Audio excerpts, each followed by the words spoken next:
So we're recording. We have. Yes, go ahead, please. Morteza, congratulations on your first century break. Thank you, sir. Thank you. And that was Pleasure. 6 weeks ago or something like that? Yeah, 13 Jan. A date that will be forever embedded in your memory. And it is my sister's birthday, by the way. Oh, is it? Did you call her and tell her happy birthday to me?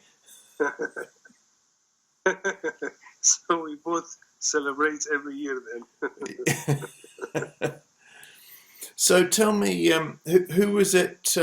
What were the circumstances of the time? Okay. I cannot play in tournaments. We play like club tournaments. Yeah. Every now and then. Yeah. And we toss the names and yeah. And we get allocated to a table, and so it was one of those nights we gather and we do a one-night tournament. So what, you can't play club tournaments because you're traveling, is that right? Yes, that's because I'm traveling. I cannot commit to the tables. Yeah. Okay. To the timetables. Okay, so it's a small tournament, one-day tournament, at the club. Yeah, 1 night or 2 night tournaments sometime. Yeah. Okay. Recently, I was participating. I was just putting myself under the pressure of the tournaments and a proper match. Yeah. So this frame, the century frame, was in this club tournament, was it? Yeah. It was a club tournament. And what happened? How did the break begin? And when did you realise it might be a century chance? Okay.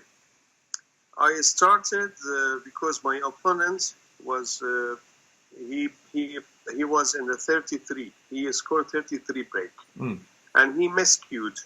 Yeah, good for you. And I received a very tidy table.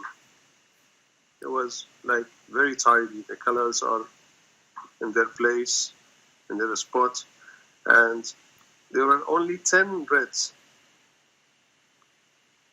when I received the table. Yeah. So I straight away, you remember the techniques and how to monitor and record my records. I used to write my misses, and for a while I stopped to be honest in it. So you used to record your chances of centuries, yeah? Yeah, I used to record my chances. I miss about 26, if I remember correctly. All right. So what I'd said to you, 26. Yeah, what I said to you, I think, was that you should experience about 30 chances for a century. Was it before you convert one into a century? I think that was the number I gave. Yeah, we already talked about it, and it was in my mind that I'm counting till 30. Yeah. It was about 24 or 26 because I stopped logging that. I thought I would give up. Yeah. Do you know what? I had a client this week who he's had about 15 or 20 90 breaks without having his first ton. So he got too frustrated and came... Sorry, say again, you cut off. So I had one client this week who has had 15 or 20 90 breaks without having a century. Oh. So he's... But I told him the same thing. That's not enough. See if you can get 30 90s without a century and then complain about it. But okay, so you'd recorded 20 possible chances at a century that you didn't convert, and then this clean table appeared, and yeah, for this one it was a straight away. When I received the table, it was a straight away a century chance. Yeah. Because there was no excuse in it. Yeah. Okay. And this was my second match that night. The first match I lost, Mm.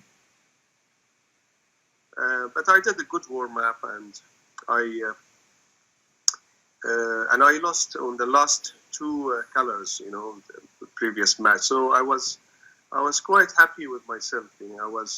My self-esteem was high at that time. Yeah.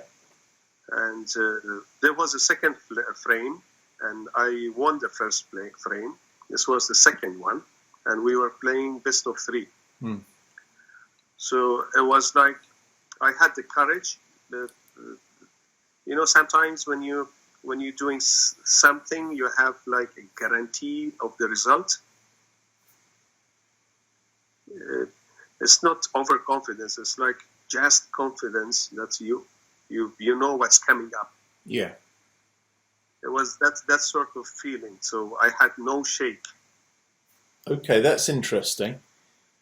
So it was like it came nicely. So you had no shaking or nerves, no shaking hand, you mean?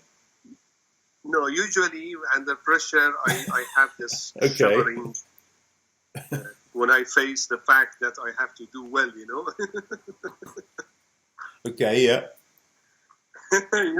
It's a pressure. It's kind of pressure, Yeah. Okay. Yeah, but hopefully, I was in good shape. I had a coffee. I had a cigarette before the match, and I was properly set. But of course, this was the environment actually what I'm talking about. But the real reason is my practices and all the theories we studied together, Nick. So that's what gave you the confidence to delete the shivering, the shaking. Yes. And so okay, so you're progressing through the break. You're not the confidence is overcoming the nerves. So what were the main principles that we have worked on, or that you applied, that you've been practicing, that helped you reduce these nerves on your first century then? Okay. The main technique that really helped me is the photo finish. Yeah. Okay, this is the number one. Number two is the back swing freeze or pose. Yeah. I'm quite happy with that technique now. Yeah. I had difficulty some time back.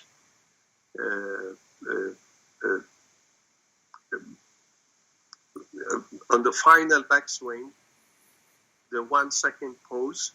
Yeah, at the end of the backswing. Yeah. And then just for clarification, photo finish is after you play the shot, staying in position until you watch the ball to the pocket or cushion. Yes, I watch the ball. I have the habit now. I watch the object ball in the pocket, and sometimes the white is traveling longer on a long shot, or then I don't really stay down. I just reserve my muscles, Yeah, you don't need to stay down longer than the object ball hitting pocket or cushion. Just stand up and then watch the cue ball till that stops. And one thing that I keep refining is I calibrate myself during the game. So I don't take it like automatic or autopilot play. So I have a continuous consciousness during the game, and I keep on calibrating myself. And my gauge is the pot, my pot. Mm. So I aim for the center, of course, and if I just miss the center, I recalibrate. I continuously recalibrate myself. So you mean after every shot, you watch the ball all the way to the pocket, evaluate how precise you were, and then calibrate what you should have done better? Yes, exactly. Because by now, I think I have have a good recording of my practices, and I have good memory of the shots. Yeah. In almost all the angles on the table. So I have a quite good background by now. So I won't say 100%, but yeah. It is a good.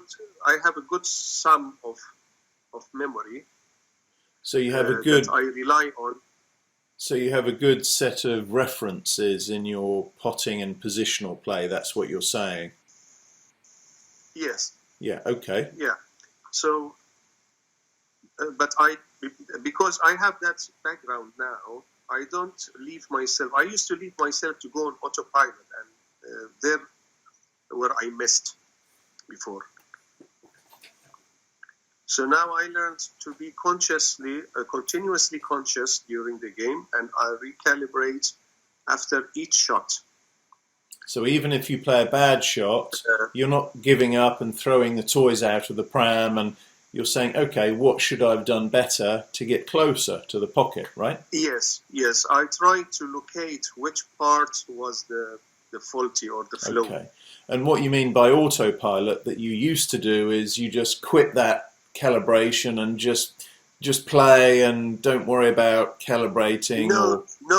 Actually, it doesn't mean that way. It's by autopilot. I mean, when you go to a club and you just want to have fun. Okay. And you just play like club players. Yeah, okay. Just carry on playing.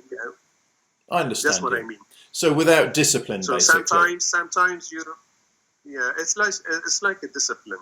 It's like self-control. Yeah. Okay. So it's like. Yeah, I guess it's like being a passenger in a plane rather than being the pilot of the plane. Yes. Yes. Now you're learning pilot language, Nick.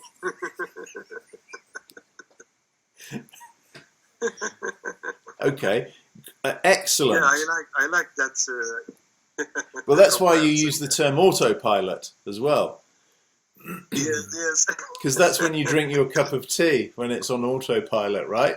Well, I would say if I want to come close to the explanation is auto cueing. That's what I meant. By auto cue. Unconscious cueing. Unconscious cueing. Yeah. Yeah. Okay. All right. I used to be like that. I get tired and I just lose it and I just want to play and that's it. Yeah, that's fair enough. Also, sometimes it doesn't there's matter. room for that. I miss. I don't miss. I score 30. I score 40. Whatever. Yeah. So okay. Another thing that's helped me is I had a problem about 6 months ago. Because I used to slice all the technique, the requirement of a proper and correct shot. Yeah. As we studied the theory together. One of the main parts was the type of shoes I used to wear in the club. Yes. Okay, so I stopped using trainers now. Okay. Why? Because they are foamy. They are foamy and they are kind of unstable or not really uniform on the floor. Yeah. So I can feel my center of gravity not really on the stable part. Understood. Of the foot. I had a client from Canada this week. He was a shooter, a competitive shooter, and he said, okay. I mean, he said they have special flat shoes, so the sole of the shoe is bigger than your foot, so it's like standing on some platform almost. And he said yes. He thought there might be value in some Q Sports shoe or something like that, because the shoe isn't necessarily stable, is it? Yeah. Okay. So I'm using like casual great leather. So it is kind of grabbing my foot. Okay. So I really I have a maximum stabilization when I am playing the shot. Great, excellent. Yeah, this is one of the things that I discovered. And I can't remember. I think we talked about it sometime during the training. Rings a bell, yeah. And okay, so you're going through the break, and was there anything else that was particularly helped you as you approached the 100 and the final colours clearance? Yeah, I had my position on the yellow was not perfect. I was very thin on the yellow, but anyway, when I went down for the yellow, I changed my mind. I didn't play the shot. I recalculated everything again. So I stood up. Well done. I went for it again. I don't know. I felt that I'm not in the correct line. So for some reason, so I went for a shot again. So I recalculated everything, my aiming, everything. I stabilized, and I went for it. It worked out very nicely. I was straight on the green. Well done. Okay, so and if you're for color clearance, that in my practices I discovered that if I'm straight on the green, then the rest of it will work itself. Yeah. And you have to play slow shots, only slow shots, and you are there. So I kept my nerves stable as in control. So you had the green. You screwed back 3 or 4 inches. Speed 4 maximum. Yeah, great. I mean, I actually went through one of John Higgins's last maximum last year, and I was writing the height and the speed that he was playing just to put a video together. And I think there were only 2 shots in the whole break that he played above 4 out of 10 speed. It's quite incredible. Yes. And incredible. Fantastic. And so you screwed back 3 or 4 inches on the green and had a half ball brown. And yes. And with the brown, I had a high brown. I was high in the brown. Oh, so you overscrewed on the green? No, sorry. I was on the brown. We're talking about the brown. I was about 3/4 ball on the brown. Okay, so did you come off the side cushion? No, I just screwed it back. Okay, straight screw back to the same side of the table. Yeah, because strategically when I play now, I have this strategy. It's my own because I am a right-hand player. Yeah. I prefer to be on the left side of the table. So I prefer my positions to be left side of the table if you're looking at the black from the bulk line. Yeah. I mean, compared to the other side, it's okay, but yeah. When it gets critical, I want to continue my break. I prefer to be on this side. And if there is any single chance that will put me on the left side, I would take it. So that's why I went for. And of course, it was the shortest distance. If I go to the cushion, although my position will be more guaranteed, but I will be traveling more distance. I was worried about the speed more than the line. Yeah, I mean, normally coming off the side cushion is always the best shot, unless you're so thick that you'd have to hit very hard to come off the far side cushion, stun off the yellow cushion. In which case, if you're straight enough that you can screw back to the same side of the table for the blue in the center yellow pocket, then that's the correct shot to play. Whether you're comfortable on the right or the left side of the table or not. And it worked out very well. For me, the correct one was just a screw back with a speed 3.5, 4. Yeah. And I ended up 3/4 on the blue. Perfect. Yeah, and I had a very comfortable position on the cushion. the right side of the middle pocket for the blue, and I just played the stand shot, soft screw for the pink. I was a very good position on the pink as well, because automatically I was adapting to the speed of the table. And these tables, they are very tricky. Some parts of the tables are fast, and sometimes close to the cushion and to the pocket, they are slow. I'm talking about the cloth. So it can get very tricky with these tables, you know. I don't know. It's the quality of the cloth they're So using, or were you they trying are to not using the correct technique ironing. Yeah, or brushing or not brushing near the cushion, or the table heater is only in the middle of the table maybe. But were you trying to avoid hitting the cushion during the break? Yeah, I was, during the break, I was almost in the middle of the table. Almost. Right. Maybe 2 or 3 shots. 3 shots, I think, I used the cushion. And because I didn't get the cannon I want. That's why I decided to use the cushion. Yeah. And it worked out very nicely, because with these cushions, they are very bouncy, you know. Yeah. So that's nice, you know. You just play slow speed. Again, it will increase the accuracy. So then you're what, straight on the final pink? No, I was high on the pink, and I just stunned it for the black. On the black, I was half ball.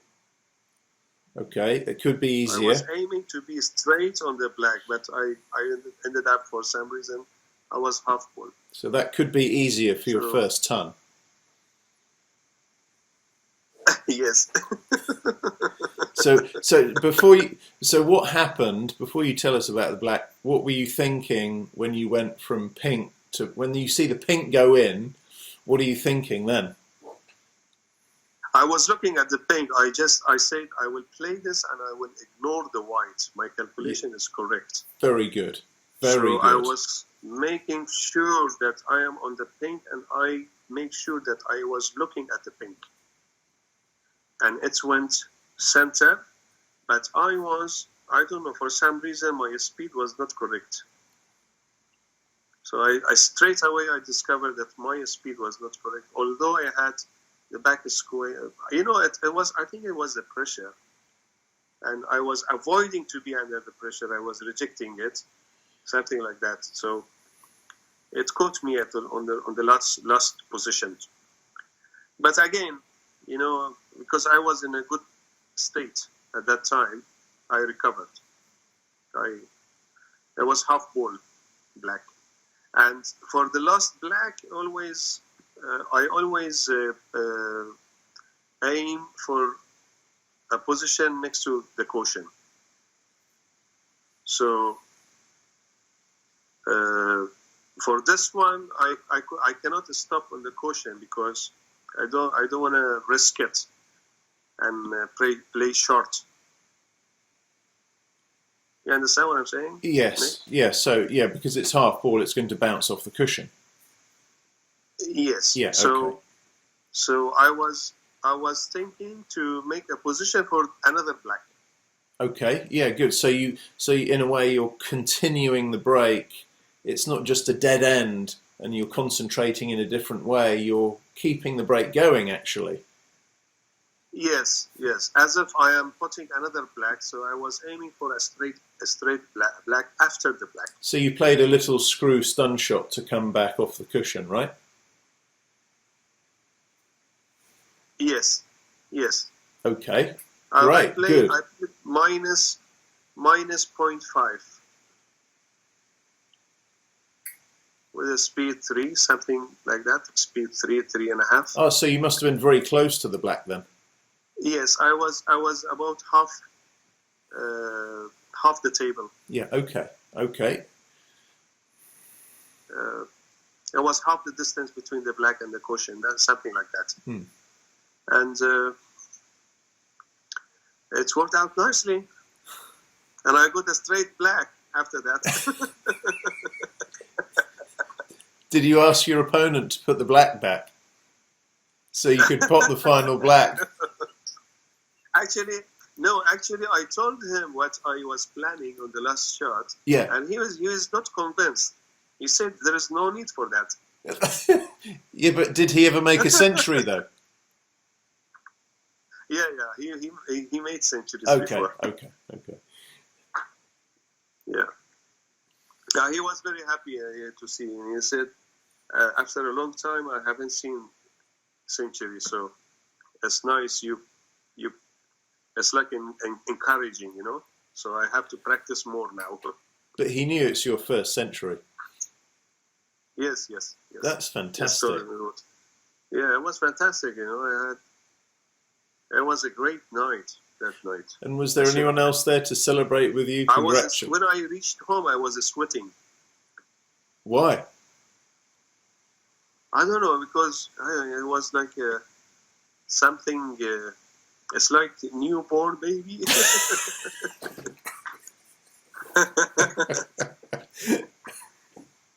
I had tears. I had tears while driving. Did you?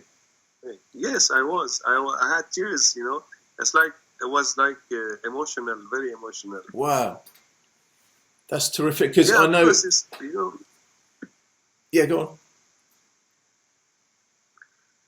Yeah, it was like very emotional. I had this happiness, tears, because something nice and very warm and very tender feeling.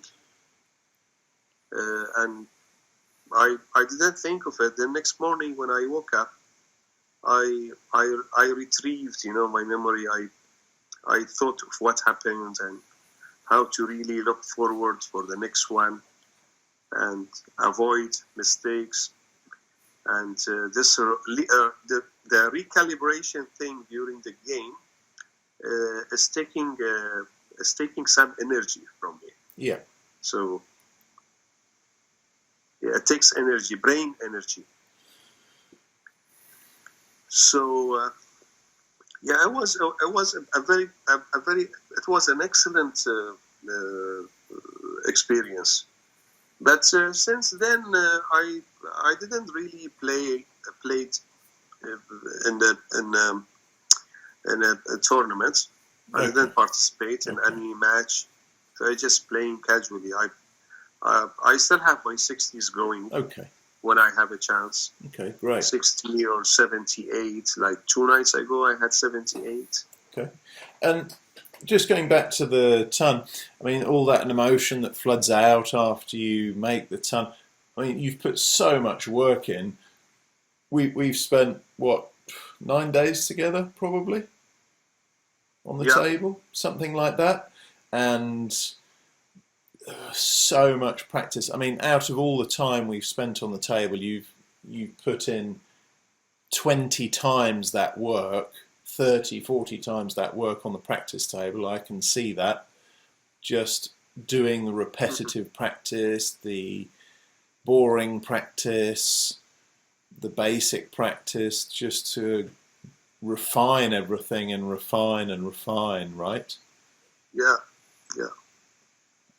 So that's a great story. If you could summarize the practice, go on. Yeah. The practices we have done, I always go through most of them, but I discovered that I need more on certain ones. Yeah. So I just program. I used to log them. I used to write about it in my notebook.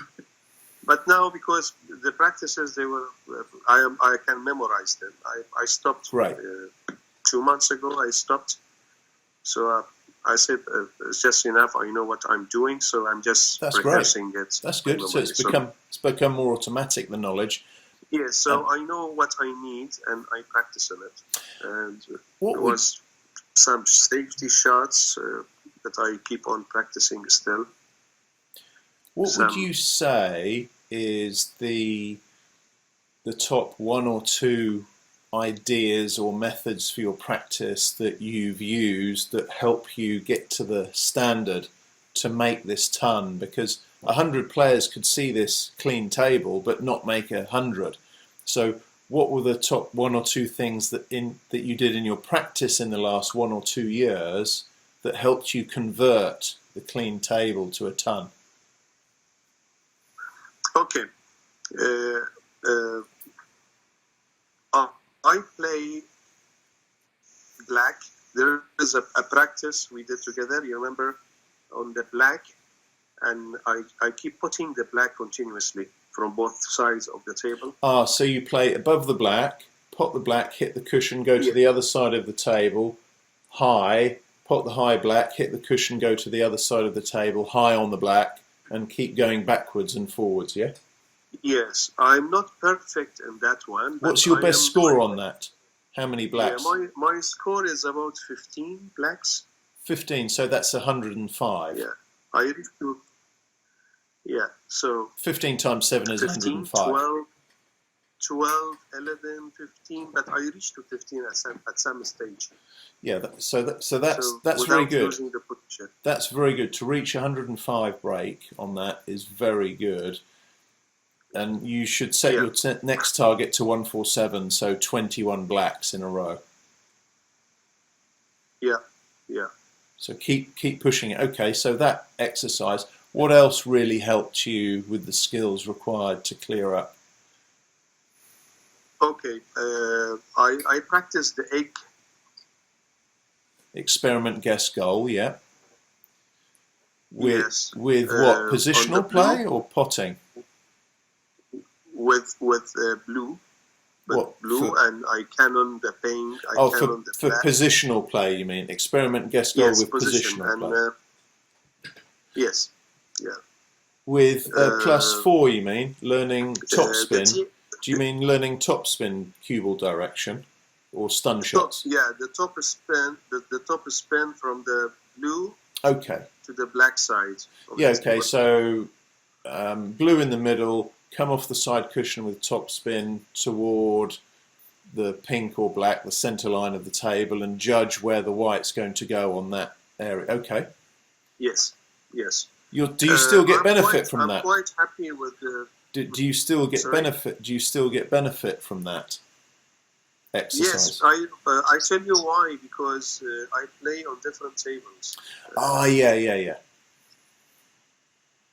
Okay, so sometimes I do it as a warm up on the table.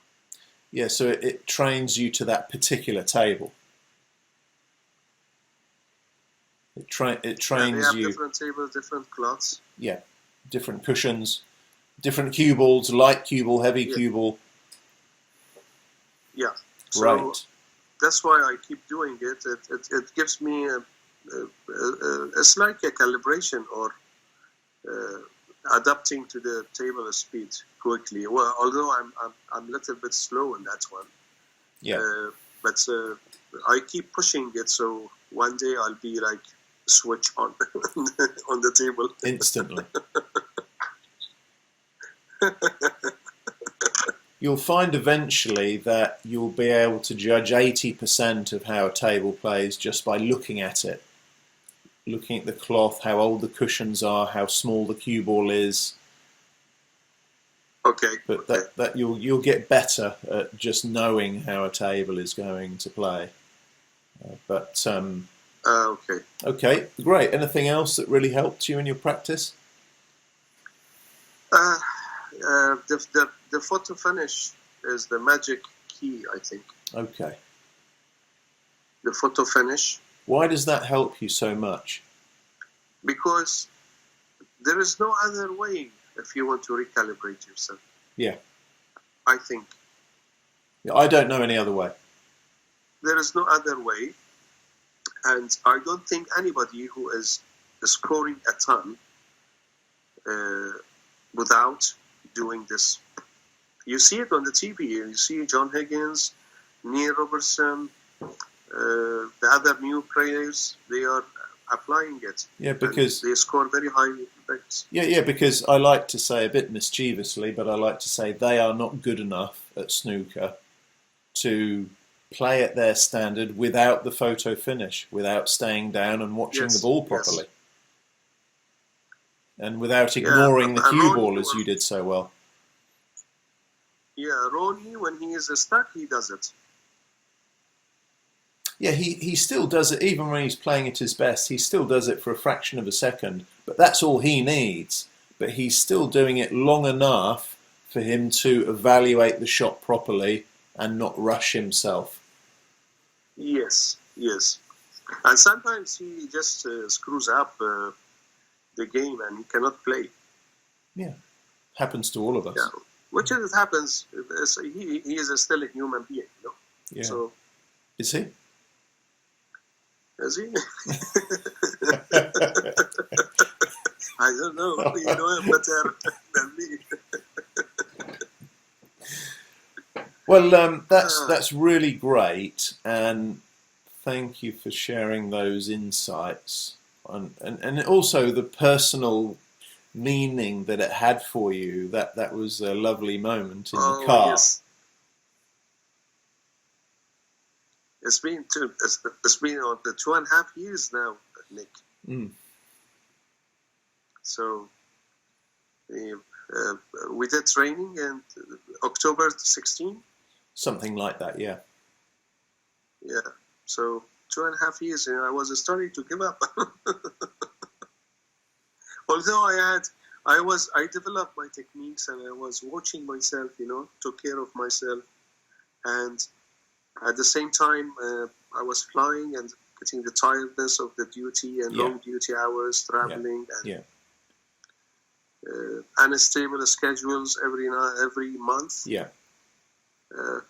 So and because I have a table at home, it helped me a lot. Yeah. And because I was traveling most of the time, it took me that long, you know. Yes. I would have scored shorter time. Yeah, but also I think that's my case. Yeah, I think also most players who have a regular job find it easier to go to the club for 2 hours a few times per week, and whereas if you're flying a lot, very difficult for you to get to the club. So have an hour even on the table before you leave for a flight is probably very useful. Yeah. So. But anyway, I had to put more effort, I think. Yeah. Although more effort than what? More effort, and I took more time than a regular. You did a great job, but also the table is, you know, that's a commitment, huge commitment in itself, because that was a part of the living area of the house, wasn't it? I mean, it's not as if you've got 500 rooms in your house. You know, it was part of the living area. Part of our main living, you know? Yeah, yeah. So you know, these things take a lot of commitment. People will listen and say, oh, it's okay, he's got a table at home. But what does that involve? You know, that's a big commitment for, unless it's a 20-room palace, a snooker table is a big deal in a house. It tends to dominate a house. But well done, and thank you for sharing all the insights and for all the work that you did, and for also pushing through, even though you felt like you might want to think about giving up. You pushed on anyway. You carried on even though your mind was saying you want to give up. Yeah, so one thing I forgot to mention, Nick, is during my traveling, I play Sweet Snooker. What snooker? Sweet Snooker. What is that? What's it? That's dreaming about doing 147. Oh, Sweet Snooker. Sweet Snooker. Is that what you call it? Well, I mean, it's hypnosis. Yeah. So whenever I am traveling, I do that every day. So you're playing snooker mentally then when you sit in the room? Yeah, just before bed, most of the time. Before bed, I do this 15 minutes, 12 minutes, 15 minutes, 1-4-7 break. Okay, great. So I think that is also has a contribution in my standard or my practices. So whenever and I think that's helpful, really. Yeah, great, well done. Yeah. Yeah, that's something a lot of players don't do and don't consider doing, or they think it's too much effort, or they think it's for top athletes only. But at your level, that's. I wish I had learnt how to do that more when I was at your stage, knocking on the door for a century. Yeah, I play, and I dream the 1-4-7, and I do it like sometimes perfectly. Sometimes I forget things during that session, but I keep on doing it like the next day, and I keep forgetting something, and I remember something else. So I'm still not doing it perfectly, I think, but I'm catching some parts of it during that session. So you mean even in your imagination, sometimes you play a shot wrong? Is that what you're saying? Yes. So do you, in that case, or maybe sometimes I rewind shots during that session. Okay. So I felt that when I do that during the week, I come back from flying, I start practicing at home. That I feel that I don't need really that warm up to come back and start all over again, you know? Yeah. So that stops me resetting my technique and come back again and practice, and because it takes a long time. I found that session, the sessions I do are very helpful. Right. I mean, actually, what you're doing is similar to top tennis professionals. When they're injured, they will play tennis, mentally rehearse tennis every day during their injury time. So, like you, they can come straight back. But that's really interesting. Thank you. And thank you for sharing everything. And we'll pause the recording there, and then we'll come back on and discuss. I really thank you for your effort, for your follow-up, your techniques, your way of teaching them, the way to discover and to introduce them for a player like me, starting from zero all the way to scoring a ton.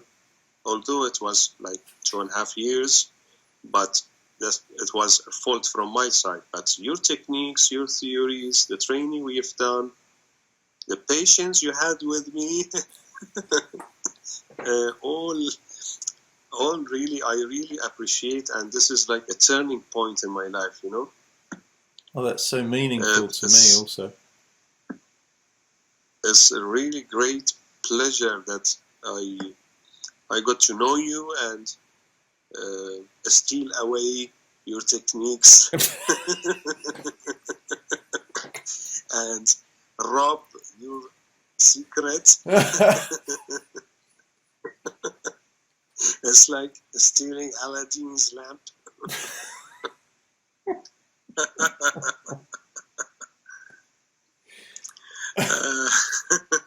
Yes, thank you. I really appreciate it. It was great pleasure, your follow-up, everything. And still, maybe in the future, we do some more. Yeah, sure. Training if there's chance. For Project 147. Whenever I get a chance. Yeah, we do Project 2 now. We did Project 1. Yeah. So, I don't know. I don't know whether I can do 147 one day. Maybe. I don't know. We'll focus on more centuries first, but yeah, it's a whole different creature, a 147. But normally I'll say to a player to make a 147, get 100 centuries, and but I do know somebody whose third century was a 147. So You never know. Okay. But no, thanks a lot for sharing everything, and as ever, it's great to talk together.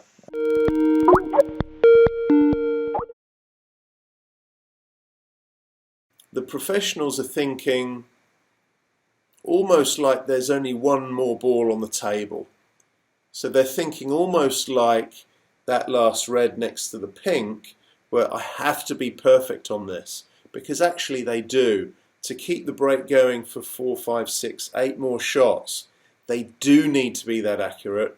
Do what a lot of players do, which is stand behind the line of the red. Okay, I've got that line, then very quickly go to the white and then play. Players feel that gives them more control, but actually it gives them less.